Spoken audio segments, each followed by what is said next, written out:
My name is Cassandra Wade.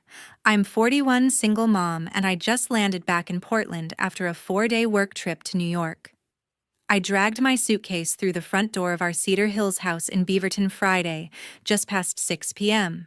The second the door clicked shut, my 9-year-old son Lucas came running face white as Paper grabbed my sleeve and whispered, "Mom, can I please stop taking the pills Aunt Brooke makes me swallow? They make me throw up, and I sleep all day." Before I could answer, Brooke stepped out of the kitchen, arms crossed, fake smile. "He's just being dramatic, Cass. It's special vitamins, custom made. Good stuff." My mom stroked Lucas's hair. "Listen to your aunt, sweetheart. She only wants what's best." My dad nodded from the couch. "Lucky he has family here. You're gone half the month." All three of them exchanged that quick, tight glance I'd seen too many times lately. Lucas squeezed my hand so hard it hurt. That night, when the house was finally quiet, I slipped into Brooke's room. Top shelf behind some sweaters. Small white bottle, no label, just a piece of masking tape with her handwriting vitamins. I twisted the cap. The smell hit me like a slap. Thick, chemical, unmistakable sleep medicine stench. My blood froze. If you're watching this right now, drop a comment and tell me where you are and what time it is for you. Knowing you're here with me is the only thing giving me the strength to keep telling what happened next, because what the doctor showed me the very next morning turned my entire world black. That bottle never left my hand the whole night. I sat in Lucas's room, back against the door, holding him, while he finally drifted off. Every time he shifted, I checked his breathing.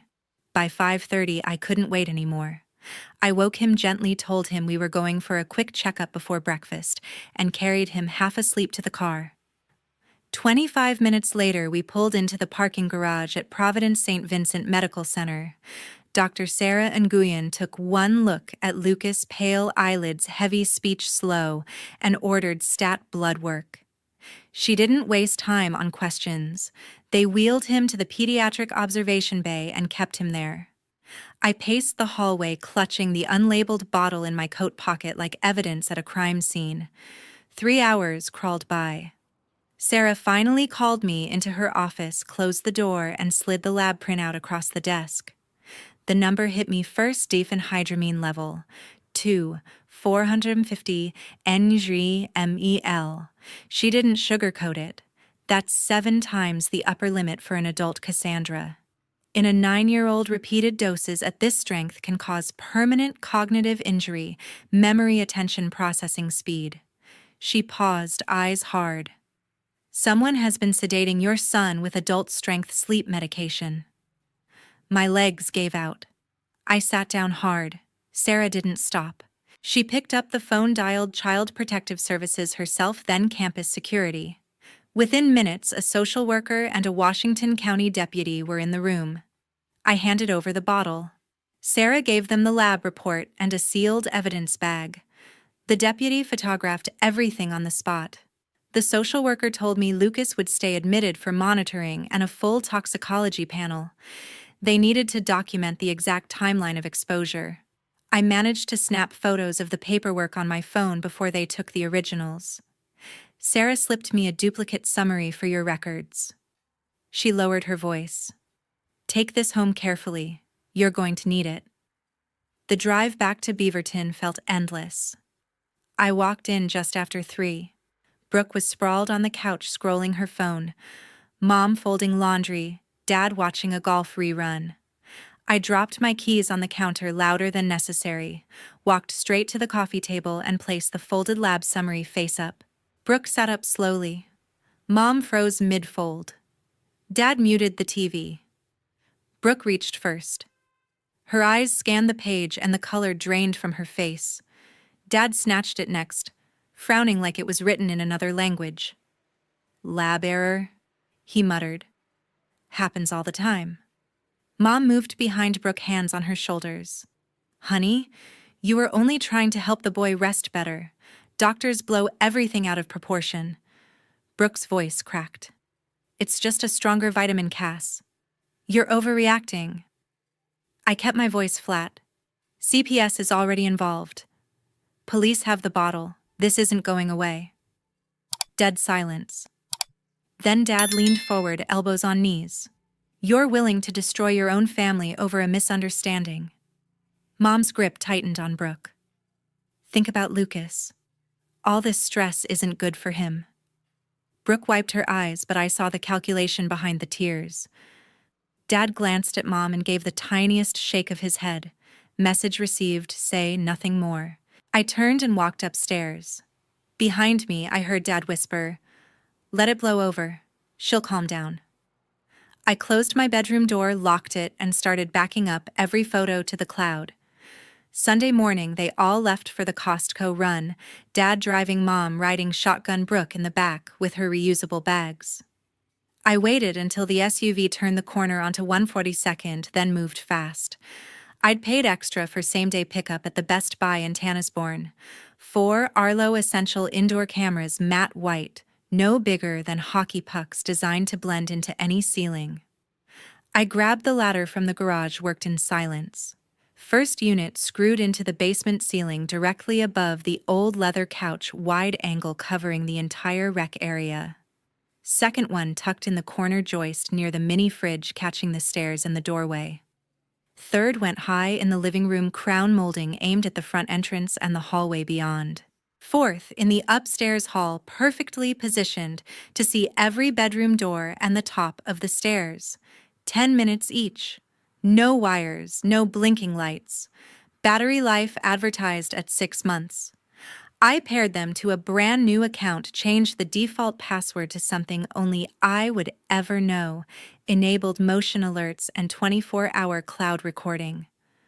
By the time I heard the garage door rumble back open, every camera was live and invisible. Monday, I dropped Lucas at Cedar Mill Elementary, kissed the top of his head, and drove downtown to the Pearl District like nothing had changed. At 9:03 a.m., my phone vibrated. Motion alert, front door. Brooke, still in pajama shorts, and one of my old college hoodies, opened the door for a man I'd never seen before. Dark hair, navy pea coat, carrying 2 paper cups from Dragonfly Coffee on Canyon Road. She took the coffee, kissed him hard right there on the porch, then pulled him inside. They disappeared down the basement stairs. I switched feeds. The couch camera caught everything in crisp 1080p. Brooke set the coffees down, pushed him gently against the backrest, and climbed onto his lap. They kissed like they'd been waiting weeks. He laughed low when she whispered something against his ear.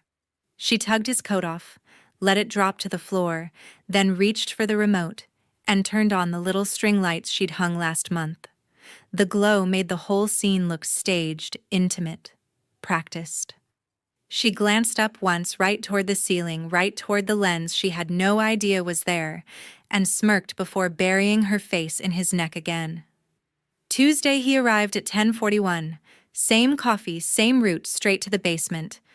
This time she had music playing, some indie playlist she knows I hate. They danced slow in the middle of the rug, barefoot, wine glasses already in hand. Wednesday, he showed up at noon with takeout from the Thai place on Murray.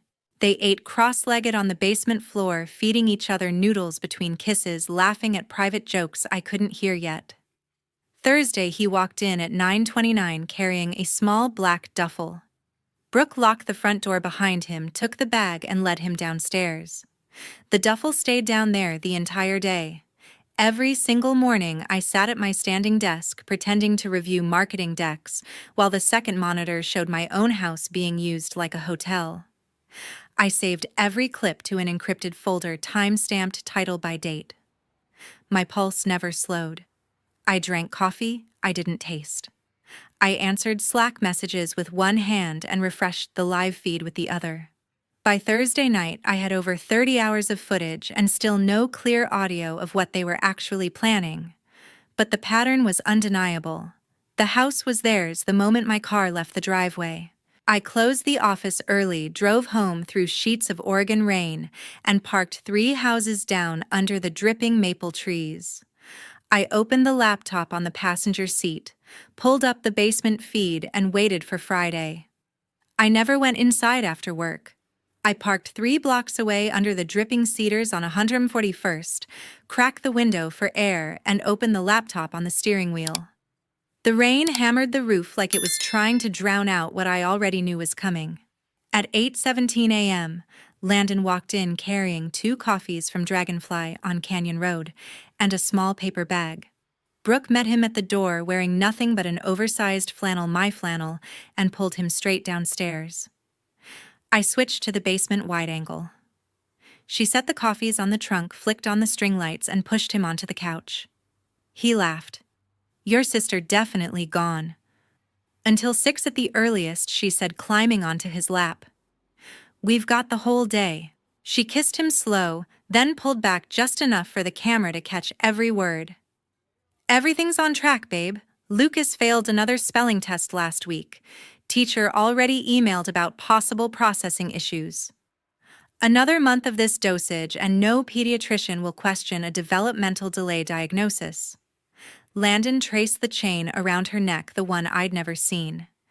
"And then Mom and Dad file for guardianship of a cognitively impaired minor. Oregon law is clear: if the parent is deemed unfit due to absenteeism and the child has special needs, the court almost always awards guardianship to willing family members. Once they control Lucas, they control his trust. Half the equity in this house came from his dad's life insurance payout. That money was earmarked for his future care. Guardians get to decide what care means." She smiled like she was talking about vacation plans. "We liquidate the asset, pay off Dad's 70 grand hole from that Idaho land flop, give Mom and Dad a cushion, and the rest is ours." Cassandra keeps her job and her suitcase. Landon raised an eyebrow. "Your parents are really and Dad's desperate. Mom's always chosen me anyway. They've been dropping hints for months about how unfair it is that I'm struggling, while Cassandra got the house in the divorce settlement." She reached for her phone, my banking app still logged in on her device, because I'd trusted her with the secondary card for groceries. She turned the screen toward him. "C 4200 to Bridgeport Jewelers, Tudor Black Bay. Happy birthday, baby." He kissed her hard enough that the couch creaked. "You're insane. I love it." Brooke laughed against his mouth. "Just wait until escrow closes." I sat in the dark car rain, streaking the windshield, replaying the clip 3 times to be sure I hadn't imagined it. Every word was crystal. I screen-recorded the entire conversation, then dug into the transaction history. The charge had posted Wednesday at 2:14 p.m., notification sent to the old Gmail I'd abandoned after the divorce, the one still linked to the card, because I'd never bothered to update it. Later that night, after Lucas was asleep, the hallway camera caught Mom and Dad in the kitchen long after they thought everyone was in bed. Dad poured 2 fingers of bourbon, voice low. "As soon as we have the neuropsych report, we file. I already talked to the attorney in Tigard. Cassandra travels too much, works too much. Classic neglect. Judge will side with family." Mom nodded, twisting her wedding ring. "Brooke deserves this house more anyway. She's the one who's been here every day." Dad clinked his glass against hers. "To new beginnings." I saved that clip too, labeled it Kitchen Zatroa 132, and added it to the encrypted drive. My hands were ice-cold steady for the first time all week. Saturday morning, I walked into the kitchen while they were eating cereal. I set my phone on the island screen up, volume maxed, and hit play on the basement clip. Brooke's voice filled the room. "Once they control Lucas, they control his trust. Cassandra keeps her job and her suitcase." Spoons froze mid-air. Color drained from every face. I let it run. I walked through the front door at 3:07 p.m. sharp. The smell of garlic and oregano hit me first. Mom stood at the stove stirring marinara. Dad was at the island cubing ciabatta for garlic bread. From the basement came the low thump of music and Brooke's unmistakable laugh.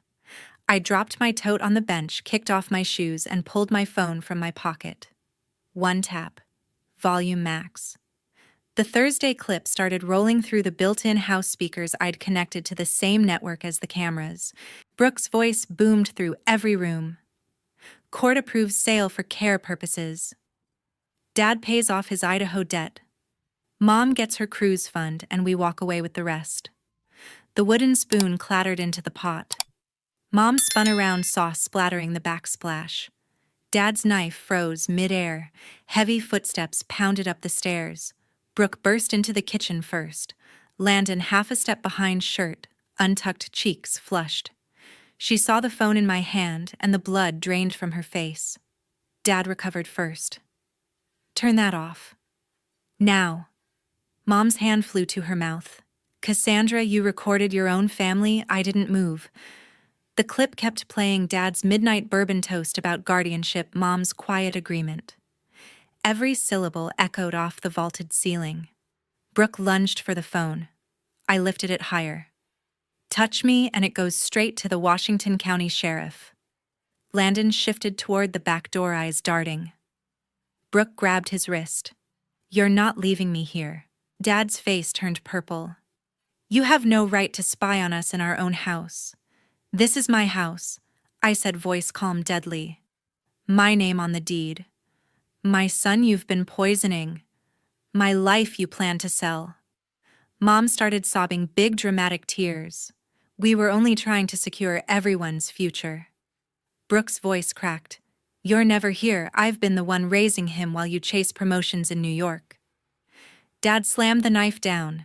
You call the police, and you destroy 4 lives. Think about Lucas. You want him taken away by strangers, I met his stare. I'm thinking about Lucas. That's why this ends right now. Landon tried again, quieter. Brooke, I really think she whipped around. We're in this together. You promised. He looked at me, then at the floor, and took one slow step back. Brooke's grip tightened until her knuckles went white. You coward. Mom moved between us, arms spread like a shield. Cass, baby, we're blood. Let's talk this out. Nobody has to get hurt. I laughed, short, sharp, humorless. Blood doesn't drug a 9-year-old for profit. Dad took a threatening step forward. You report this and we'll fight you in court for years. We'll say you fabricated everything. Who do you think the judge will believe, grandparents who've been here every day or the mother who's gone half the month? Brooke's eyes narrowed. And when they dig into your travel schedule, your overtime, your nanny cancellations, good luck keeping custody. Mom nodded through tears. We only want what's best for the boy.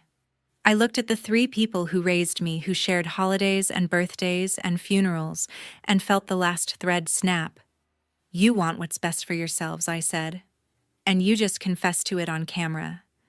Dad's fists clenched. You'll regret this. Mom collapsed into a chair, wailing. My own daughter. Brooke screamed. This house should have been mine anyway. Landon finally broke free and bolted for the back door. The screen slammed behind him. I raised the phone, ended the recording, and dialed 911 in front of them. 911. What's your emergency? I kept my eyes on my family. I need officers and child protective services to 142A7 SW Aspen Lane, Beaverton. My son has been poisoned by relatives attempting to steal his inheritance. I have video and audio evidence. Brooke lunged. Dad grabbed her arm. Mom kept crying. The dispatcher stayed calm. Units are en route, ma'am. Stay on the line. I hung up only when I heard sirens 2 blocks away. The first patrol car rolled up exactly 11 minutes later, lights cutting through the drizzle. A second unit followed, then an unmarked CPS sedan. 2 officers stepped onto the porch while the social worker hung back taking notes. I met them at the door, USB already in my hand phone, recording everything. I walked the lead officer, Sergeant Ramirez, straight to the living room. Dad stood rigid by the couch. Mom clutched tissues. Brooke paced like a caged animal, mascara streaking. I handed over the drive. 27 video files, 11 audio, all time-stamped. Child endangerment conspiracy to commit guardianship fraud, attempted theft of a minor's trust. Everything you need is on here. Ramirez plugged the USB into his body cam tablet. The Thursday clip started playing on the big screen I'd connected minutes earlier. Brooke's voice filled the room again. Court approves sale for care purposes. Dad lunged for the remote. The second officer blocked him without effort. The social worker, Ms. Chen, knelt beside Lucas, who had wandered downstairs clutching his stuffed orca. She spoke softly, asked simple questions. He answered in a small voice. Aunt Brooke makes me take the white pills when Mom's gone. They make my head fuzzy. Chen's face hardened. She stood. We're transporting the minor for immediate medical evaluation. Providence Saint. Vincent has a bed ready. Brooke screamed. You can't take him. Ramirez calmly read her rights while cuffing wasn't needed yet. She wasn't running. Dad tried to argue jurisdiction. Mom collapsed into a dining chair, sobbing into her hands. I signed the temporary safety plan on the spot. Lucas hugged me tight, whispering, "Are you coming with me every second, buddy?" While the officers secured the scene, I pulled the printed deed from my office drawer, recorded Multnomah County 2019, my name only, and showed Ramirez. This property is solely mine. I'm exercising my legal right to revoke residency privileges for Marilyn Wade, Edward Wade, and Brooke Wade, effective immediately. Dad's mouth opened closed. For the first time in my life, he had nothing to say. Ramirez nodded. We can stand by while they collect essentials. 24 hours to vacate fully. After that, it's trespassing. Chen took Lucas by the hand. I grabbed his overnight bag and followed them to the CPS car. Brooke tried to run after us. An officer gently blocked her path. Her scream echoed down the street as we pulled away. At the hospital, they drew new blood, ran a fresh tox screen, and admitted Lucas to PEDs for observation. By 9 that night, the on-call judge signed the emergency protective order over video link, no contact between Lucas and the 3 named adults for 72 hours minimum review, scheduled within 5 days, probable extension to 5 years with automatic renewal clause if risk persists. I sat in the vinyl chair beside Lucas's bed, holding his hand, while he slept under warm blankets for the first time in weeks without chemical fog. The nurse brought me a blanket too. I wrapped it around my shoulders and stared at the monitor beeping steady and strong. Back home, the officers oversaw the packing. Dad carried out 2 suitcases in silence. Mom followed with a laundry basket of clothes, eyes swollen. Brooke refused to pack at first, sat on the basement couch screaming that everything was mine by right. Eventually, the officers explained she could leave voluntarily or be removed. She left with 1 duffel and her purse, slamming the door so hard the front window rattled. By midnight, the house was empty except for the faint smell of garlic still lingering in the air, and the quiet I hadn't heard in months. I changed every lock the next morning before Lucas came home. The emergency hearing took place in Courtroom 3 of the Washington County Juvenile and Family Court building in Hillsborough.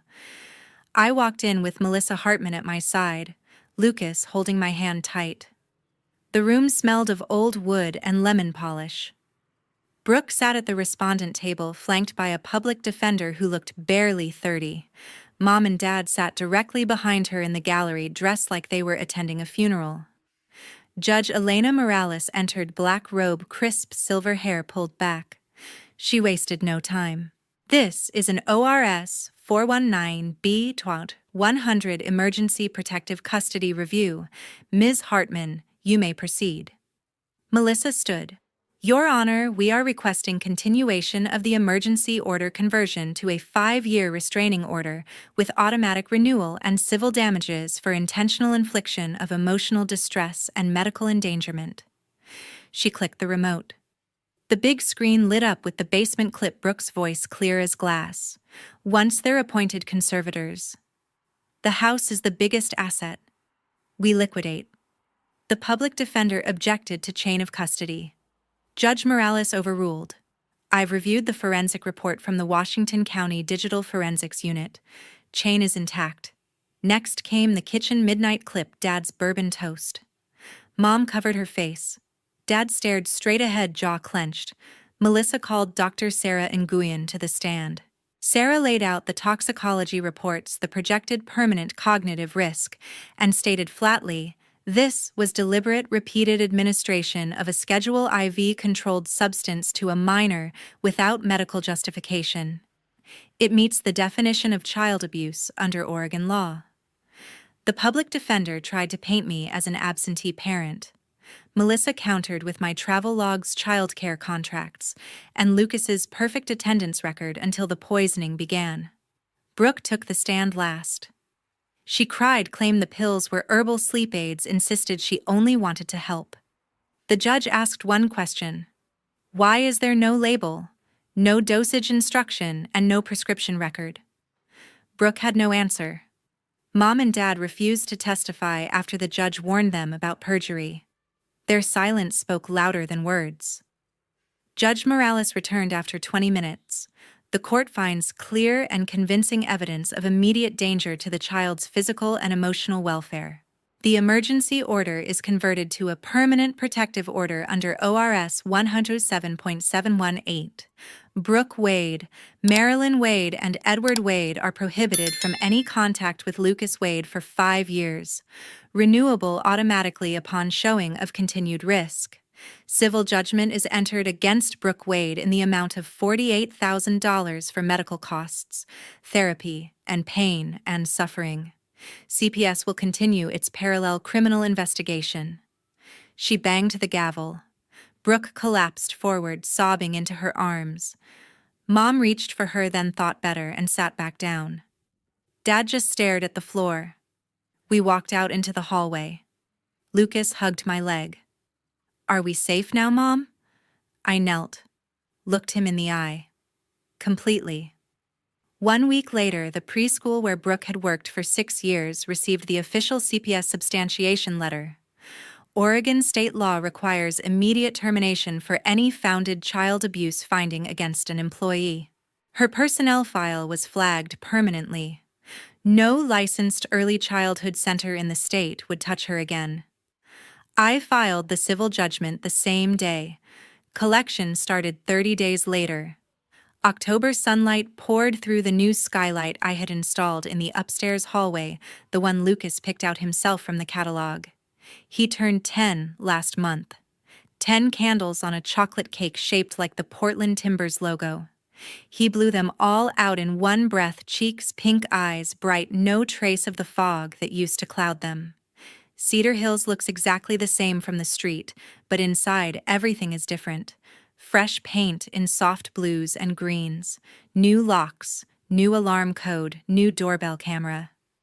The trust I set up for Lucas is now irrevocable until he turns 18, Oregon Law 130-510.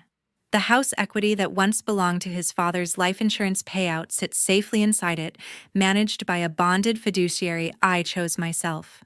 No relative, no court, no one can touch a penny without my signature and a judge's order. Brooke lives in a 400-square-foot studio off 82nd Avenue, the kind of place where the walls are thin and the parking lot smells like fryer grease. The civil judgment hangs over her like a storm cloud, $48,000 plus interest. Wage garnishment started 3 months ago. 15% of every paycheck disappears before she even sees it. The preschool license is permanently revoked. She works nights stocking shelves at a 24-hour grocery in Gresham, now name tag that reads Brooke, because the full version reminds people of the news articles. Mom and Dad rent a 1-bedroom unit in the Rockwood neighborhood, the cheapest senior complex that still takes Section 8 vouchers. Dad sold his truck to cover the first month's rent. Mom's bridge club stopped calling. They eat mostly canned soup and whatever's on sale at Winco. I heard from a mutual acquaintance they keep the thermostat at 62 to save on the electric bill. They never ask about Lucas. I never offer. Some Sundays I drive Lucas to the coast. We walk Cannon Beach barefoot even when it's cold, hunt for agates. Eat clam chowder out of bread bowls at Moe's. He talks non-stop now about school, about soccer tryouts, about the Lego spaceship he's designing. His 4th-grade teacher sent home a note last week. Lucas has shown remarkable improvement in focus and confidence. I keep that note on the fridge next to his latest A+ spelling test. People ask if I miss them. My own parents. My only sister. The answer is simple: I miss the idea of them. I miss the version that existed before greed turned them into strangers. But the people who sat in my kitchen plotting to drug my child for profit, those people were never family. Blood doesn't buy loyalty, and it sure doesn't excuse betrayal. If you're watching this and you feel that knot in your stomach because something in your house doesn't feel right, listen to it. Document everything. Protect your kids. First, ask questions later, because the people closest to you are sometimes the ones capable of the deepest cuts, and the law can't fix a childhood that's already been stolen.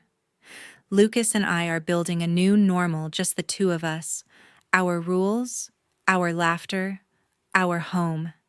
Some nights he still crawls into my bed after a bad dream. I hold him until his breathing evens out, then I stare at the ceiling and remind myself we made it through the worst. The rest is just living. And living finally feels like enough.